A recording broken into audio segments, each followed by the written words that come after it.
Vamos conversar agora no Sistema Rural de Comunicação com a doutora Giovana Burgos. Ela é defensora pública, atua aqui no município de Caicó, é defensora pública aqui no Rio Grande do Norte e atua na Defensoria Pública de Caicó. Doutora, o motivo da nossa conversa aqui é para tratar de um tema bem importante para a sociedade. Nesta última semana, nós tivemos o Dia da Visibilidade Trans aqui no nosso Brasil, né? E por esse motivo, a Defensoria tem encampado aí uma campanha para que as pessoas trans elas possam tirar a sua carteira de identidade com o seu nome social. Como é que está esse trabalho aqui na cidade de Caicó? Tem uma demanda? Não tem? Se tem, de que maneira? Como é que a Defensoria tem tratado esse assunto em Caicó e também na região do Seridó? Bom dia. Bom dia, Geraldo. Bom dia a todos, todas e todes. Bom, esse tema, Geraldo, é extremamente importante e toca a Defensoria Pública, especialmente porque nós atuamos em favor de pessoas que se encontram em algum grau de vulnerabilidade, né? E um dos objetivos da Defensoria Pública é justamente trazer dignidade a essas pessoas e também fazer prevalecer os direitos humanos. E tratando um pouco aqui sobre a visibilidade trans, a ideia de se estabelecer um dia para isso é justamente aumentar essa conscientização, especialmente sobre a letra T da sigla LGBTQIA+, que representa as pessoas travestis, transexuais e transgêneras. E por que é importante de falar sobre isso, né?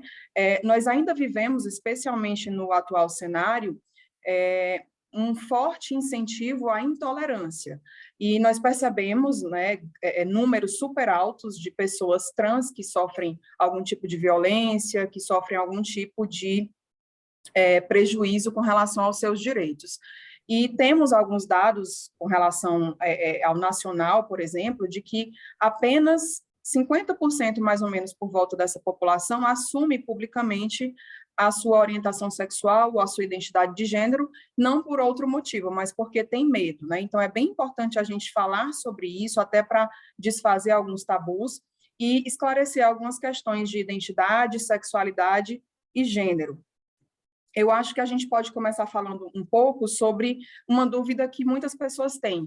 A questão da transgeneridade é doença? Não. Em 2018, essa parte da população teve o reforço de inúmeros direitos, e um deles foi justamente a descaracterização da transgeneridade como doença mental.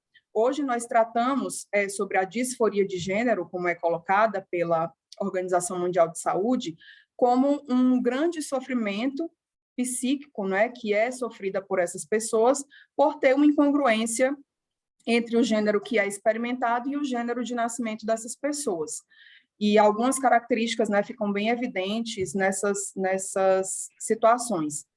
Falando especificamente da questão da transgeneridade, acaba que é uma situação que é percebida como um fenômeno histórico, né, durante esse tempo mesmo de existência. E a diferença entre essas pessoas, né, que possuem a disforia de identidade, nós podemos esclarecer da seguinte forma.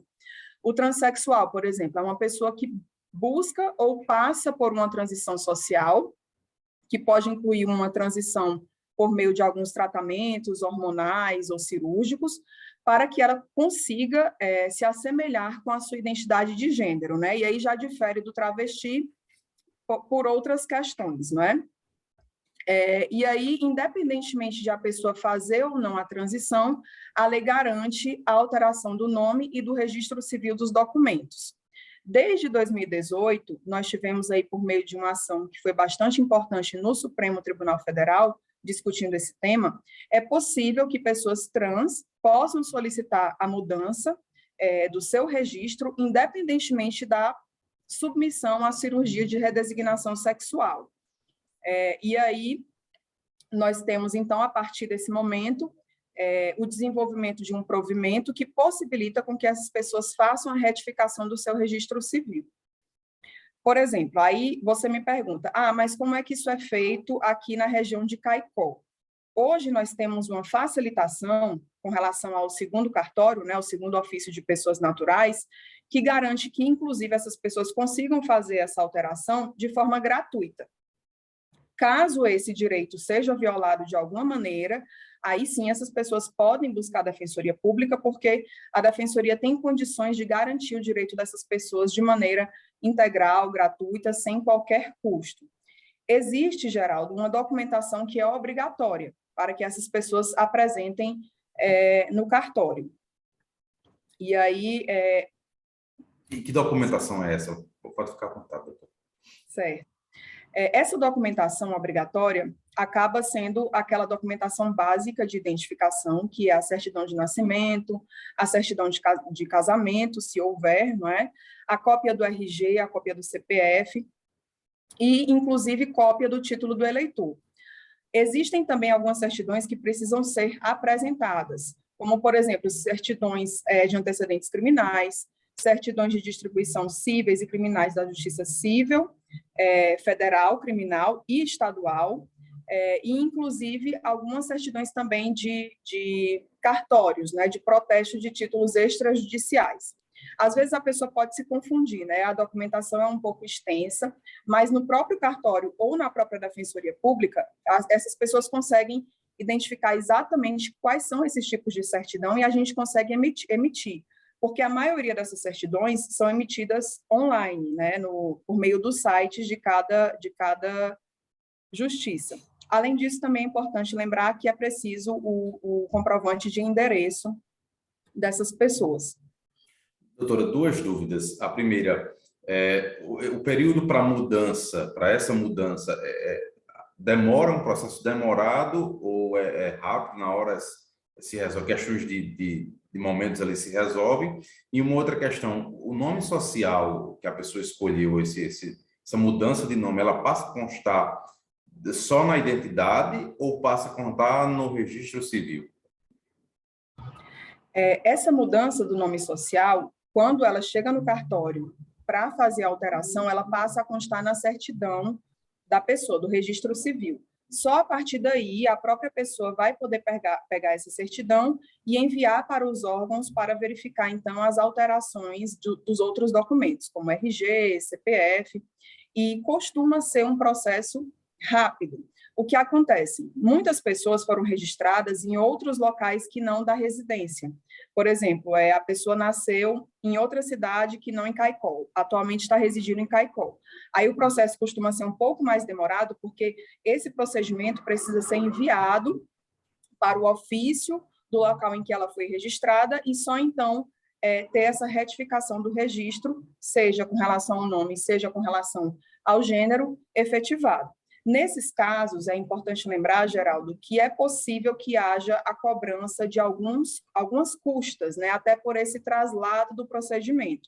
Por isso que, nesses casos, seria interessante procurar a Defensoria Pública, porque nós temos como garantir, a partir da garantia do benefício da justiça gratuita, que esse procedimento seja integralmente gratuito. Nem sempre a gente consegue efetivá-lo por meio administrativo, mas, sendo o caso, nós ajuizamos uma ação de retificação de registro e conseguimos fazer esse procedimento judicialmente. No caso de procedimento judicial, ele costuma demorar um pouco mais, até pelas formalidades que são necessárias ao procedimento, mas ainda assim costuma ser algo rápido e de fácil acesso às pessoas. Uma vez alterado, a pessoa, se porventura quiser, num futuro, voltar para o nome original, é possível essas alterações? Sim, seria possível. Agora, toda alteração no nome é importante que seja efetivamente fundamentada. Então, se houve, no meio desse processo, um arrependimento ou algum outro tipo de questão, é importante que haja a fundamentação desse pedido. No entanto, com base na dignidade da pessoa humana, na liberdade, na forma de expressão de cada ser humano, a forma como nós nos reconhecemos deve ser efetivada pelo direito, pela lei, e por isso reconhecida socialmente, inclusive. A senhora tocou num ponto importante aí, que é importante também esclarecer para os ouvintes, né, que essa questão da sigla LGBTQI+, dessa sigla, somente os trans podem mudar o nome ou os demais também podem? Não, Essa decisão que foi efetivada em 2018, ela trata basicamente das pessoas transgêneras, porque até pelas estatísticas, não é, e pela questão toda da cirurgia de redesignação sexual, acabavam tendo um entrave um pouco maior nos cartórios, e aí por isso que foi efetivada por decisão judicial. A partir daí surgiu esse provimento que garantia essas pessoas a fazer todo o procedimento administrativo. No entanto, qualquer pessoa, né, que tenha uma questão com o nome pode fazer a alteração. Nem sempre aí, por isso que é importante que a gente veja caso a caso, esse procedimento ele pode ser feito administrativamente.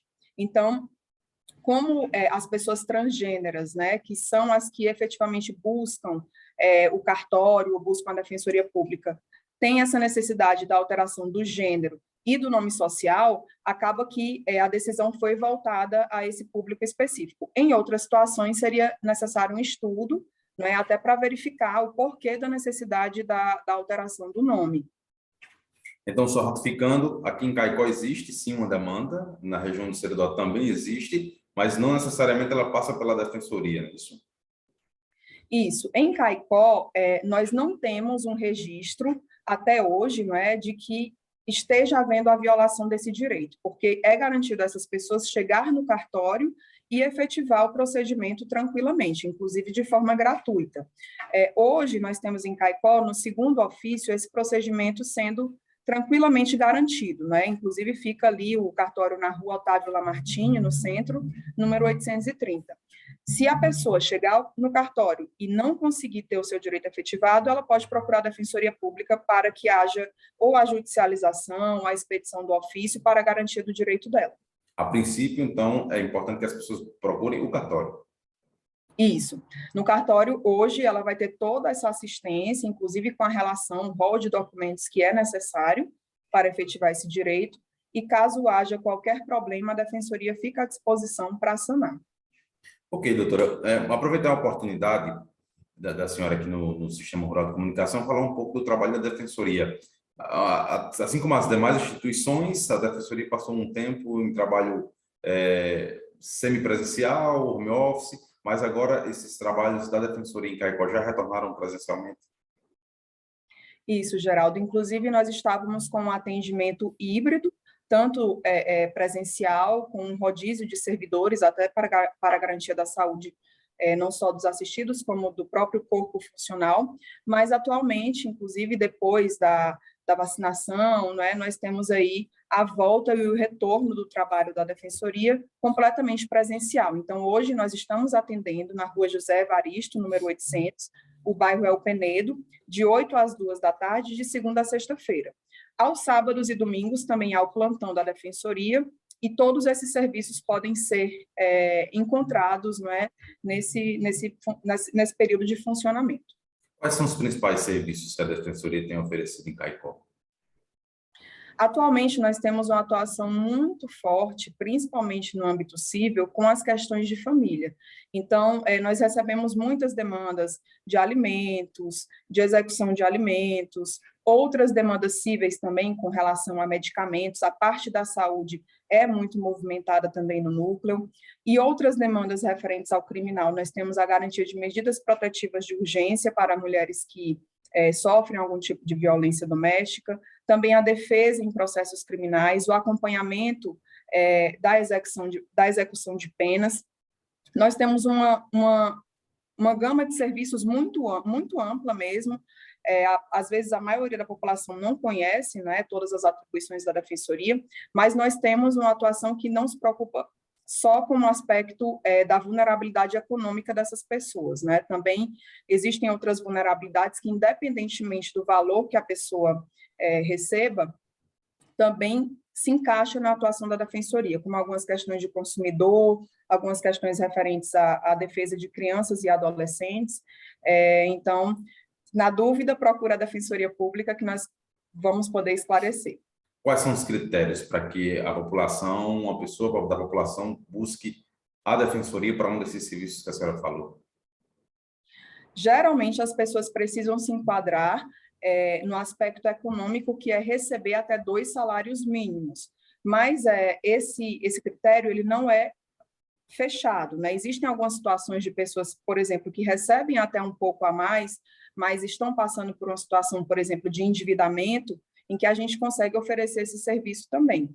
Além disso, para outros grupos da população que são considerados historicamente vulneráveis, como é o caso das mulheres que sofrem violência doméstica, crianças, adolescentes, quilombolas, população indígena, nós também temos uma atuação ampla que não se circunscreve só a esse aspecto econômico. Ok, doutora Giovana Burgos, muito obrigado pela participação aqui no Sistema Rural de Comunicação. Espaço aqui do sistema está aberto para que a Defensoria possa, no futuro, trazer outras informações e mais alguma informação que a senhora queira acrescentar, pode ficar à vontade. Muito obrigada, Geraldo. Só queria mesmo colocar a Defensoria à disposição e dizer que estamos muito gratos aqui pelo espaço e estamos disponíveis para os próximos episódios e qualquer dúvida que a gente consiga tirar aqui da população.